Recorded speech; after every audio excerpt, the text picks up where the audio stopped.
اگر ہم سے ایسے گناہ سرزد ہو گئے ہیں، حضرت امیر علیہ الصلوۃ والسلام ہمیں اس کا حل بتا رہے ہیں، حضرت نے راہ دکھا دی ہے، یہ بڑے گناہوں کا کفارہ ہے۔ اعوذ باللہ السمیع العلیم من الشیطان الرجیم، بسم اللہ الرحمن الرحیم، الحمد للہ رب العالمین، والصلاة والسلام علی رسولہ الکریم و اہل بیتہ الطیبین الطاہرین، لا سیما بقیۃ اللہ فی الارضین ولعنۃ اللہ علی اعدائہم اجمعین۔ اما بعد، قال امیر المؤمنین علی بن ابی طالب علیہ الصلاۃ والسلام: من کفارات الذنوب العظام اغاثۃ الملہوف وتنفیس عن المکروب۔ حضرت امیر علیہ الصلاۃ والسلام ارشاد فرماتے ہیں کہ کسی مضطرب کی داد و فریاد کو سننا اور کسی مصیبت زدہ کو مصیبت سے چھٹکارا دلانا بڑے گناہوں کا کفارہ ہے۔ نہج البلاغہ اور حضرت امیر علیہ الصلاۃ والسلام کی خدمت میں 5 منٹ کے عنوان سے ہم آپ کی خدمت میں حاضر ہیں۔ مقصد یہ ہے کہ ہم اپنی زندگیوں میں نہج البلاغہ کے آثار کو اس طریقے سے عمل کی صورت میں لے کر آئیں کہ ہمارے کردار سے علوی خوشبو بلند ہو۔ انسان اپنی زندگی میں خصوصاً غیر معصوم، اس سے اس بات کی توقع ہے کہ بعض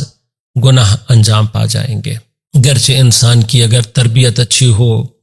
اسے عقائد صحیح طریقے سے پہنچے ہوں، تو حتیٰ اس بات کا امکان بھی ہے کہ غیر معصوم بھی اپنی زندگی میں کوئی خطا نہ کرے۔ ہمارا موضوع یہ نہیں ہے، آج کا موضوع ہمارا مجھ جیسے بہت سارے گناہ گار ہیں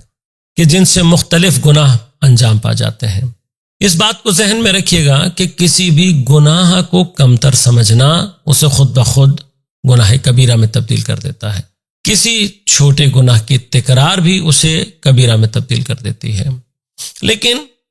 یہ فرق جو بالآخر کیا گیا چھوٹے اور بڑے گناہوں میں،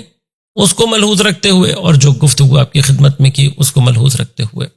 ہماری زندگی میں یہ بڑے گناہوں کی کثرت یقیناً ہمارے لیے دنیا اور آخرت کی پریشانیوں کا باعث بن جاتے ہیں۔ اور یقیناً ایک بہت بڑی تعداد ایسی ہے کہ جو چاہتی ہے کہ وہ اپنے ان گناہوں کا جبران کرے، کسی طرح سے ان گناہوں کا کفارہ ادا ہو پائے۔ حضرت امیر علیہ الصلوۃ والسلام ہمیں اس کا سلوشن بتا رہے ہیں، اس کا حل بتا رہے ہیں کہ اگر ہم سے ایسے گناہ سرزد ہو گئے ہیں کہ جو کبیرہ ہیں، جو بڑے ہیں، تو فرمایا کہ ان تمام بڑے گناہوں کے کفارات یہ ہیں کہ انسان کسی بیچارے کی، کسی کمزور کی فریاد رسی کرے، کسی مصیبت رضا کی فریاد رسی کرے، کسی ایسے شخص کی کہ جو کرب میں، جو پریشانی میں مبتلا ہے، اس کے ساتھ ایسا سلوک کرے کہ جس سے اس کی زندگی میں آسانی پیدا ہو جائے۔ ہم بہت سارے مقامات پر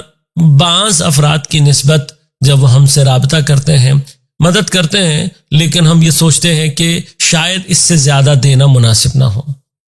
یقیناً وہ لوگ کہ جو پروفیشنل بیگنگ کرتے ہیں، پروفیشنل گداگر ہیں، ان کو یقیناً اس سے زیادہ نہیں دینا چاہیے۔ لیکن بعض اوقات ہماری زندگی میں ایسے افراد ہوتے ہیں کہ جو ہمیں معلوم ہوتا ہے کہ یہ مانگنے والے نہیں ہیں، یہ پروفیشنل گداگر نہیں ہیں، لیکن بیماری نے، ایکسیڈنٹ نے، کسی اور پریشانی نے، بینکرپسی، کوئی بھی مشکل ہو سکتی ہے جس کی وجہ سے وہ کل تک جو دینے والا تھا آج کسی بڑی مشکل کا شکار ہے۔ اس کے ساتھ کیا کیا جانا چاہیے؟ ایسے بعض افراد اگر واقعاً آپ کی نظر میں ہے اور آپ کی گنجائش ہے، تو ایسے افراد کو اتنا دینا کہ جس سے ان کی زندگی دوبارہ اپنے صحیح ٹریک پر چل پڑے، تنفیس یعنی اس کے لیے نفس، اس کے لیے سانس لینے کی گنجائش پیدا ہو جائے، وہ سکون کا سانس لے سکے۔